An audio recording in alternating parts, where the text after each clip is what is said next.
మా అబ్బాయి చక్రికి సంబంధించి మా కోడలు అనసూయకి సంబంధించి జాతకాలు చూడాలండి. ఇద్దరి జాతకాలు వేలుముద్రలు తీసుకొచ్చాను. 6 అమ్మలకు ఒక్కగానొక్క బిడ్డ. ఆ బిడ్డ కళ్యాణం మాత్రం మీరు అనుకున్నట్టు జరగలేదు. అవునండి.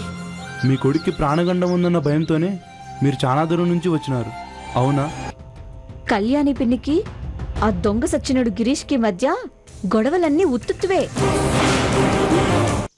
నేను కూడా చాలా మంచిదాన్నేనమ్మా.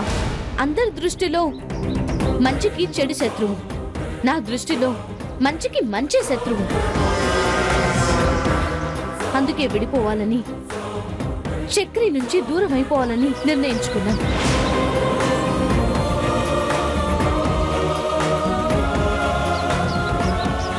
తెగతింపులు చేసుకోక తప్పదమ్మా.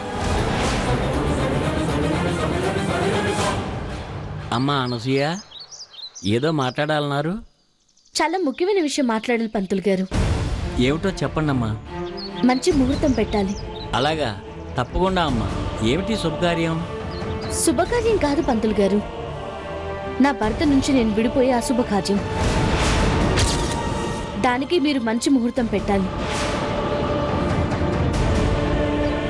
పెళ్లి ముహూర్తం పెట్టమన్నట్టు విడిపోవడానికి ముహూర్తం పెట్టమంటావమ్మా? బ్రహ్మముడి వేసేది విప్పేది అంతా ఆ దైవ నిర్ణయం. నువ్వు తెంచుకోవాలంటే తెగిపోయేది కాదు. నేను ముహూర్తం పెట్టడం వల్ల అది జరగదమ్మా. చేతి రేఖలు చూసి ఏం జరుగుతుందో మీరు చెప్పేస్తారట కదా, నా చేతి రేఖలు చూసి చెప్పండి. ఏదైనా కీడు ఉంటే చెప్పగలను, కానీ జీవితంలో జరిగే ప్రతిదీ నేను చెప్పలేనమ్మా. నేనేం దేవుణ్ణి కాను. అనసూయ, కీడు తొలగిపోవడానికి ఏదైనా పూజలు కానీ వ్రతం కానీ ఉందేమో అడుగుదాం. అంతేకాని ఇలా విడిపోవాలన్న ఆలోచన మంచిది కాదు. చక్రిని వదిలి నేను వెళ్ళిపోవడం జరుగుతుందమ్మా. అది స్పష్టంగా నా మనసుకు తెలుస్తోంది. నాకు అర్థమైపోయినప్పుడు పూజలు వ్రతాల గురించి నేనెందుకు అడగాలమ్మా? పంతులు గారు,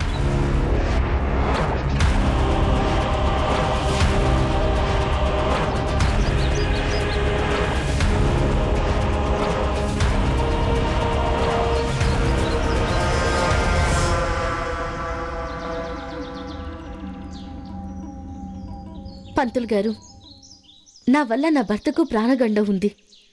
ఖచ్చితంగా తన జీవితం నుంచి నేను వెళ్ళిపోవాలి.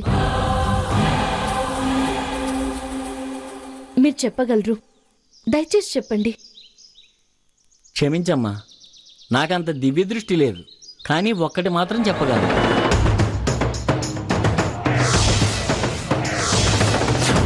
ఊహించుకునే భయాల వల్లే సగం అనర్థాలు జరుగుతాయి.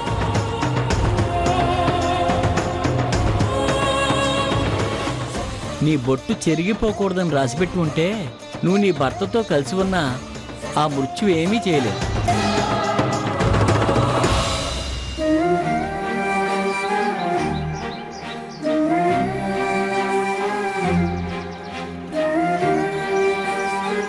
ఏమన్నారమ్మా పంతులు గారు?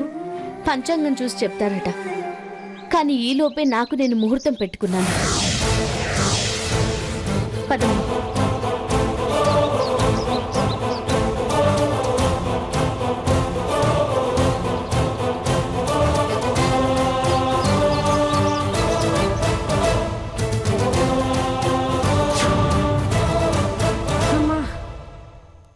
అయ్యో అమ్మా రామచంద్ర, ఏమైందమ్మా? ఏమోడేంటమ్మా, గుడి మెట్లు ఎక్కి దిగాం కదా, కాళ్ళు లాగేస్తున్నాయి అమ్మా.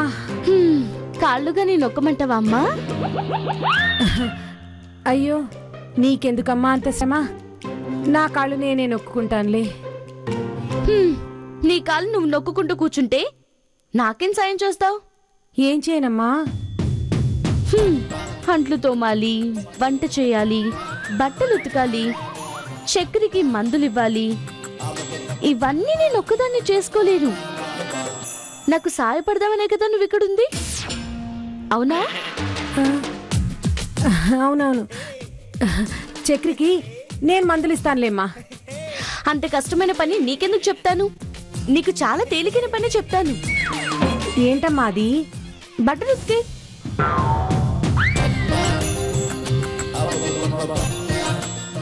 మొహం ఆముదం తాకినట్టు అలా పెట్టావేంటమ్మా? బట్టలు ఉతకవా? ఉతకనంటే చెప్పు.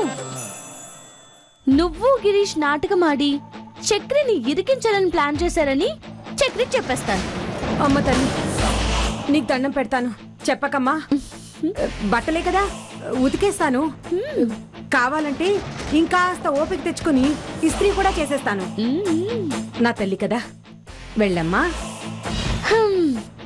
అలాగే అమ్మా. అమ్మా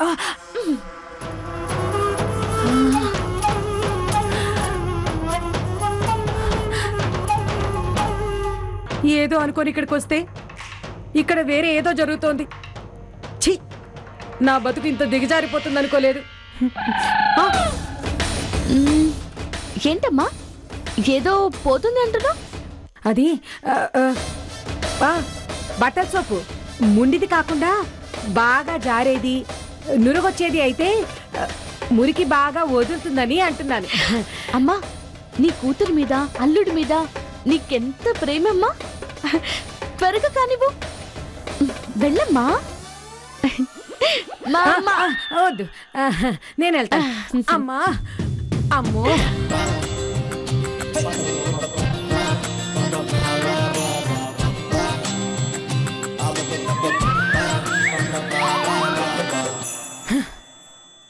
ఎగేసుకుంటూ నేను ఇక్కడికి రావడం నాది బుద్ధి తప్ప. నేను రాకుండా ఆ శ్రీకాకుళం భాగ్యాన్ని ఇక్కడికి పంపించుంటే ఈ దౌర్భాగ్యం అంతా దానికి పట్టేది. కర్మ కర్మ.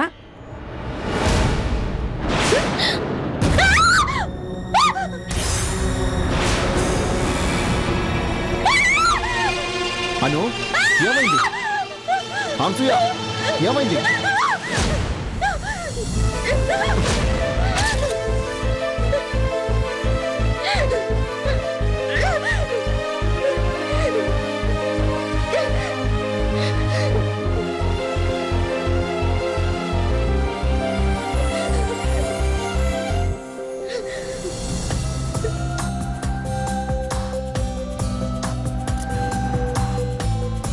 చూస్తే తప్పు, అడిగితే తప్పు.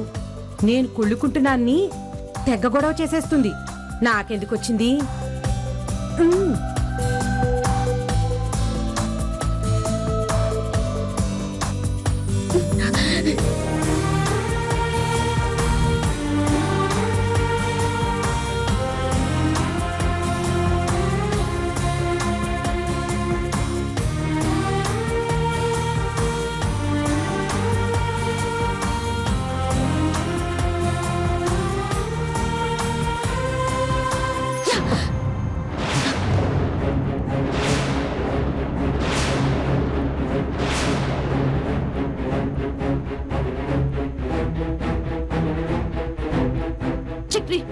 ఏదో బల్లి పడిందన్న భయంతో దగ్గరికి వస్తే నాకు ధైర్యం చెప్పాలి కానీ నన్ను వాటేసుకుంటావా? వాటేసుకుంది నువ్వు. ప్రేమగా ఎలాగూ దగ్గరకు రాలేదు. కనీసం భయంతోనైనా వచ్చావు. చాలా సంతోషం. ఏంటి సంతోషం? అమ్మవారు ఇంకా పూర్తిగా తగ్గలేదన్న విషయం మర్చిపోయి మాట్లాడుతున్నావా?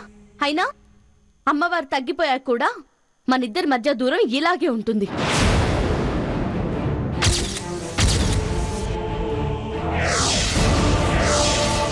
ఎందుకంటే నన్ను ఏ విషయంలోనూ నువ్వు అర్థం చేసుకోలేదు కాబట్టి.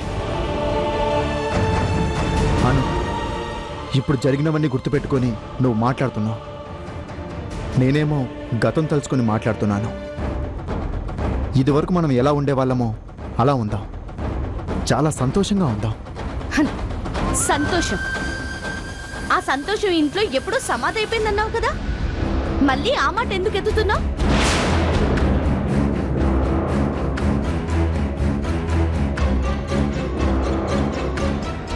అందమైన ఊహలకు కలలకు కాలం చెల్లిపోయింది. మన మధ్య అన్ని పీడకల్లే. అర్థమైందా? అను, అను,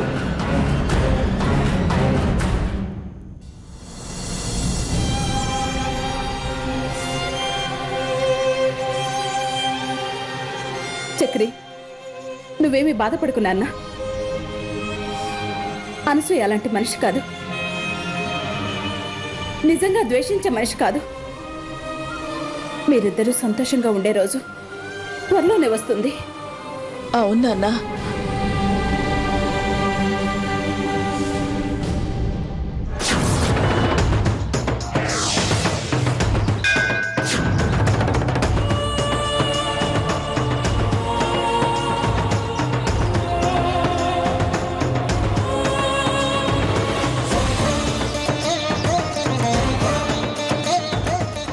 స్వామి, నా బిడ్డ చక్రి జీవితంలో ఎన్ని ఆపదలున్నా అవన్నీ తొలగిపోవాలి. నా బిడ్డ నిండు నూరేళ్లు క్షేమంగా ఉండాలి.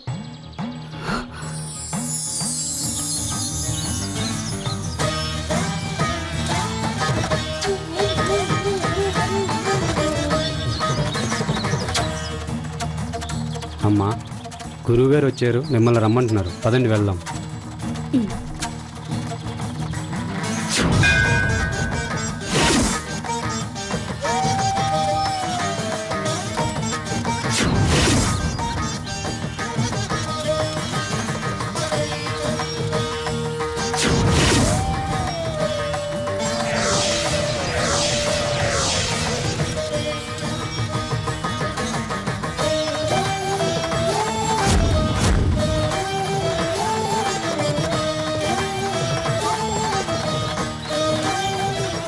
గురువుగారు, జానకమ్మ గారు. నమస్కారం స్వామి.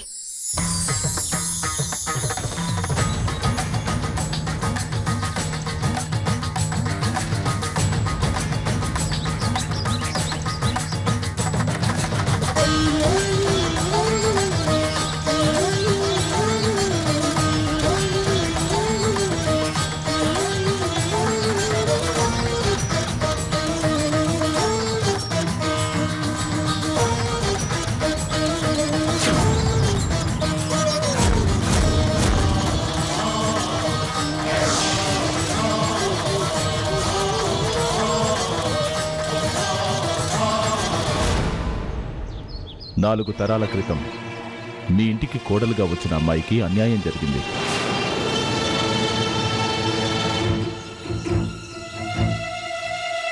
నాలుగు తరాల క్రితం అంటే నాకేం తెలియదండి. ఆ అమ్మాయి శోకానికి ఆమె భర్తే కారణం. అక్కడే బీజాలు పడ్డాయి. ఆ ఉసిరి మీ వంశానికి చుట్టుకుంది. అది 3 తరాలు వెంటాడి 4వ తరంలో మీ అబ్బాయి చక్రిని అంటిపెట్టుకుంది. అందుకే ప్రాణగండం సూచన.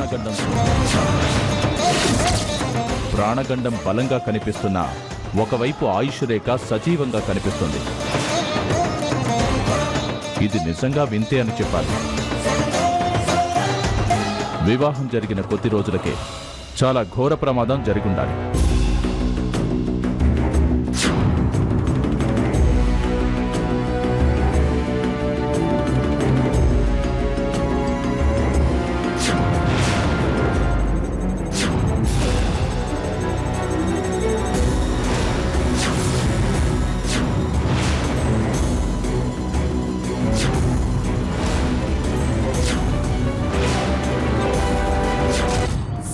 అలా జరగకుండా మీ అబ్బాయి బ్రతికున్నారు అంటే మీ కోడలి మాంగళ్య బలమే కారణం.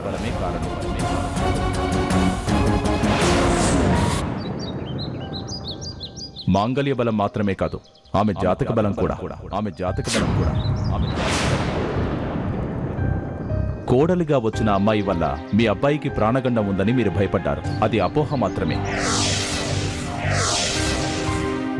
నిజానికి మీ బిడ్డకు ఆపద రాకుండా కాపాడింది మీ కోడలి.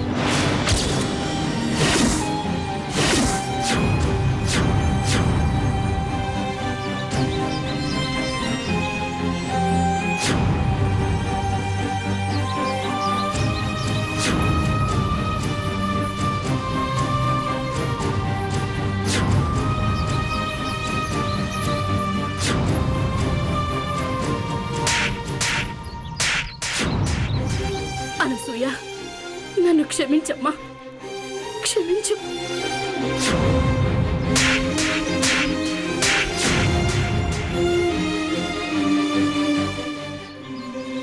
నీ కోడలు మాంగళ్య బలం చాలా దృఢంగా ఉంది. అందుకే గండం దూరమైంది.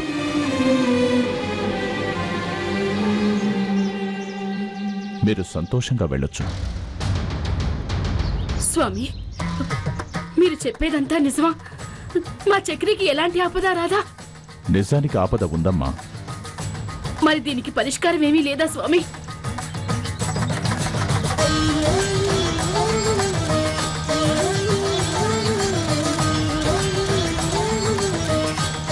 వారం రోజులు కఠిన ఉపవాస దీక్ష చెయ్యాలి. 101 ప్రదక్షిణలు చెయ్యాలి. మృత్యుంజయ హోమం జరిపించాలి. ఈ యాగం చేస్తే చక్రికి ప్రాణగండం తప్పుతుంది. ప్రాణాల మీదకొచ్చే ఆపదేమీ లేదమ్మా. క్షేమంగా ఉంటాడు. చాలా సంతోషం స్వామి. ఇప్పుడు నాకు కొంచెం ధైర్యం వచ్చింది. ఆ పరమేశ్వరుడు మిమ్మల్ని చల్లగా చూస్తాడు. సంతోషంగా వెళ్ళిరండమ్మా. వస్తాను స్వామి. శుభం.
మేమున్న చోటుకి ఎందుకు వచ్చారు? మీ కూతురు కాని కూతురు చూస్తే మేమే మిమ్మల్ని ఇక్కడ పిలిపించి ఏదో నేర్పిస్తున్నామని పంచాయతీ పెట్టేస్తుంది. ఆవిడ గారితో మాట్లాడే ఓపిక మాకెవ్వరికి లేదమ్మా. దయచేసి ఎలా వచ్చారో అలా వెళ్ళిపోండి. వెళ్ళిపోతాను. గట్టిగా అరవకు జయలక్ష్మి. నేను మీతో చెప్పాలనుకున్నది చెప్పేసేసి వెళ్ళిపోతాను.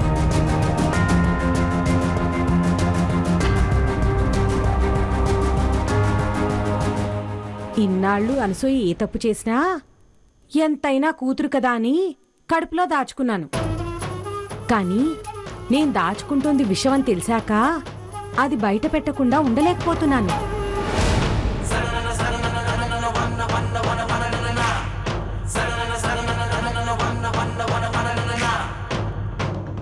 చిన్నప్పటి నుంచి అనసూయ ఇంతేనమ్మా. పొగరు అహంకారం దాని రక్తంలోనే కలిసిపోయాయి. మనిషి అటూ ఇటూ కదలకుండా 2 రోజులైనా బ్రతకగలడు గాని ఒంట్లో రక్తం పరిగెట్టకుండా మాత్రం బ్రతకలేడు.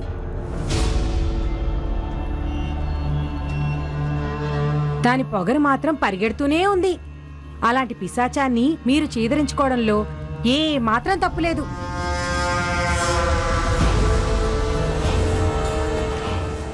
జాతకాలు కలవలేదు అని మన 2 కుటుంబాలు గుళ్ళో గొడవ పడ్డాం కదా. జాతకాలు కలవకపోవడం అంటే ఇదే.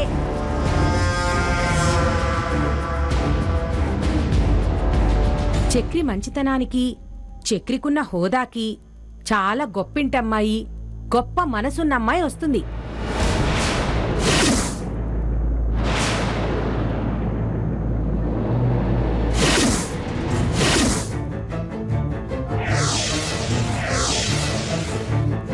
అనవసరంగా మీ చక్రి తొందరపడ్డాడు. చూశారు కదా, ఒక్క చక్రి తొందరపాటు వల్ల మీ ఇంటిల్లిపాది ఎంత నరకం అనిపిస్తున్నారో. ఏంటి అందరూ అంత వింతగా చూస్తున్నారు? నేను చెప్తుంది తప్ప? చెప్పండి. తప్పేమీ కాదమ్మా.